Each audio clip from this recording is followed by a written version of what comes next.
adakah boleh berlakunya jima' di antara manusia dengan jin? Ulama bahaskan banyaklah. Tapi dari segi perkahwinan haram. Allah sebut dalam surah Ar-Rum, an khalaqalakum min anfusikum azwaja litaskunu ilaiha. Allah cipta di kalangan kamu sebagai pasangan. Min anfusikum, di kalangan kamu. Maksudnya disebut di kalangan kamu, maka yang bangsa bukan kita di kalangan kamu, bukan manusia, haram. Tapi adakah imkan bolehnya berlaku? Ulama khilaf. Tapi saya ada seorang kawan di tempat yang sama juga.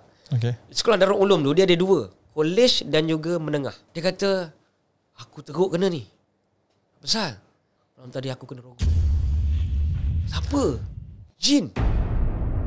Itu dia cerita sendiri lah. Aku semalam tak boleh buat apa dah. Kena pegang apa semua. Dia ceritalah. Saya tak iakan dan tak menafikan. Sebab ulama khilaf tentang imkanil wuqu'. Boleh ke berlaku persetubuhan di antara jin dengan manusia. Bila khilaf tu ada point lah.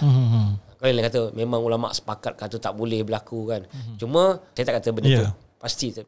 Mungkin benda tu. Dia kata memang aku dah kena lunyai.